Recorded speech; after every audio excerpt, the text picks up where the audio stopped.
네, 여러분 안녕하세요. 평행자입니다. 오늘 영상에서는 어제 영상에 대한 설명을 먼저 하고 가도록 하겠습니다. 자, 어제 부분에서 어떤 말을 드렸냐, 이런 과물도에 털리고 반등이 크게 나오지 않는 장에서는 약세장에 갇힐 수도 있다. 즉 과매수가 충분히 일어나지 않고 이런 식으로 그냥 밑에서 흘러가는 장일 수가 있으니까 1월 전까지, 그러니까 1월까지는 기다리는 게 좋겠다라고 말씀을 드렸습니다. 이 부분에 대해서 설명을 하기 앞서서 어제 영상에서 제가 게시글을 하나 가져왔었는데요. 지금 인티고라고 하시는 분이 작성자라고 하시네요. 허락을 받고 가져온 건 아니라서 좋은 자료 올려주셔서 감사합니다. 이 말씀 드리고 시작하도록 할게요. 자, 비트코인의 현재 장은 어떻냐? 제가 예상한 장은, 그리고 제가 매수하고 싶었던 그런 가격은 당연히 20K 아래의 가격이었고, 하지만 우리의 기대와는 정반대로 그냥 이 바닥에서 횡보를 하고 있는 장이다라고 설명을 하겠습니다.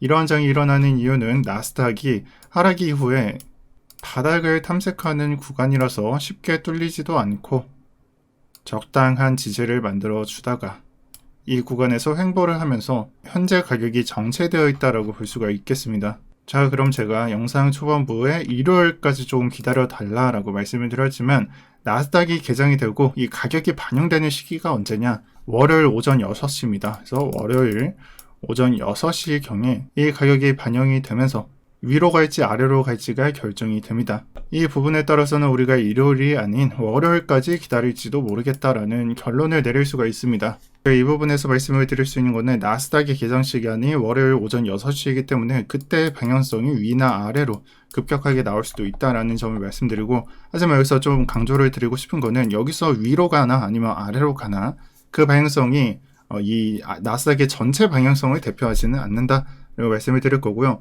하락세를 유지하다가 횡보가 나왔어요. 그렇다면 이 추세상 이것을 깨고 반등장이 진행되는 것은 전고를 넘길 때라고 체크를 해주시는 게 좋겠습니다. 그래서 이전 같은 장의 경우에는 전고를 못 넘겼으니까 추세가 그냥 하락세가 유지되고 있다라고 보시면 되는 거고요. 이 부분에 따라서는 저가를 내릴 때는 하락 추세가 더 유지될 것이다, 또는 고가가 또 낮아질 경우에는 그런 식으로 받아들일 수도 있습니다.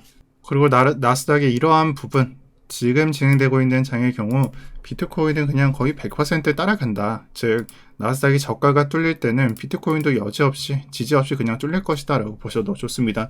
따라서 뭐 비트코인의 차트 형태가 나쁜 게 아니라 그냥 전체 투자 상품이 나쁜 거예요. 이런 증시가 나쁜 거는 그냥 전체 투자 상품의 메리트가 없다라고 보셔도 좋을 것 같습니다. 자, 그리고 다음 주 월요일, 즉 이틀 뒤 월요일에는 어떤 점이 공개가 되냐? 지금 같은 경우에는 6월 27일에 시작된 주봉이 아직 마감이 안 됐죠. 그러면 하루 뒤에는 이 봉이 시작되면서 이 5일선, 21선, 60일선이 결정이 될 것입니다. 어제 영상을 간단하게만 정리하자면 5일선이 내려오고요. 이 캔들과 좀 접촉하는 시기가 발생을 할 것이다 라고 저는 보았습니다. 자, 따라서 7월 11일 또 7월 4일 이 기간 동안 4일과 11일 기간 동안 캔들과 만나는 구역이 생겨나게 될 것이고요. 여러분들의 취향에 맞춰서 이 구간에 매수를 하셔도 좋습니다. 저희 경우에는 가격이 많이 안 내려간다면은 30%는 매수 고려 중에 있다라고 말씀을 드린 바가 있습니다. 그리고 언제나 늘 그렇듯이 저는 현재가, 그리고 앞으로 장이 매우 중요하다. 우리가 예측하는 방향성에 따라서 우리의 매매가 결정이 된다라고 저는 보고 있어요. 그런 점에 따라서는 우리가 뭐 오늘, 토요일, 또 일요일, 월요일까지 조금은 예상을 해야 되는데 제 예상하는 다음과 같습니다. 우선은 이 약세장을 계속 가져갈 것이고요. 7월 4일 오전 6시 이때 변동성이 생겨난다라고도 말을 하지만 저는 그 전에 생겨난다라고 봅니다. 그러한 기준이 되는 것은 일요일 저녁으로 예상을 하고 있고요. 이 방향성을 예측하는 것은 대단히 무모하지만 저는 그 방향성이 위로 조금은 가다가 그냥 밑으로 갈 수도 있다라고 보고 있습니다.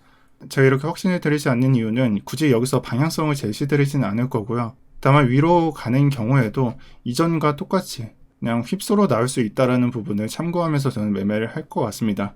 자, 이제 마지막 구간이 남았습니다. 나스닥의 저가가 뚫리느냐 안 뚫리느냐에 따라서 우리가 비트를 매수할 수 있는 구간이 어디서 생겨날지도 결정이 되고요. 저는 여러분들께 분명 말씀드린 것처럼 7월에 분명 매수에 들어간다 라고 말씀을 드렸으니까 7월에는 뭐 50%가 됐든 30%가 됐든 저는 분명 매수에 들어갈 생각이고, 그 시기가 되는 것은 7월 4일부터 7월 11일 또는 11일부터 17일 사이에 들어간다라고 보시면 될 것 같습니다. 제가 만약에 들어가면은 그날 영상에 말씀해 드리도록 할게요. 그리고 마지막으로 말씀드릴 게 6월 25일, 즉 한 10일 전의 게시물 또는 일주일 전의 게시물이라고 보시면 됩니다. 이때 제가 말씀드리는 거는 선물 투자나 아니면 현물 투자를 하실 때는 무조건 익절만 나는 게 아니라 손절도 나오고 그 손익비에 따라서 여러분들 좀 포트나 비중이 달라진다라고 말씀을 드렸어요. 그래서 이 6월 25일 이후에 어떻게 진행이 되고 있냐, 계속 그냥 익절했다가 손절했다가 이런 것이 반복이 되고 있습니다. 운 좋게 그냥 익절이 2번 난 것도 있고요. 손절가를 보시면은 익절가보다는 무조건 낮고 그 배수를 2배수 정도를 잡아서 매매를 하고 있다라고 보시면 될 것 같습니다.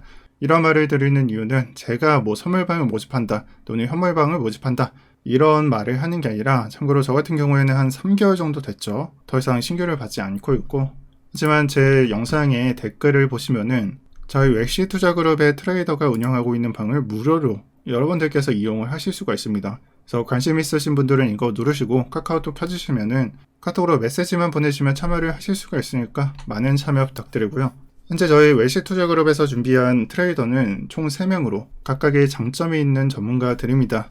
돈을 받는 것도 아니고 그분들이 올려주시는 관점과 매매에 따라서 여러분들이 도움 받아가셨으면 좋겠습니다. 네, 오늘 영상 여기까지 할게요. 오늘도 편경장이었고요. 시청해주셔서 정말 감사합니다.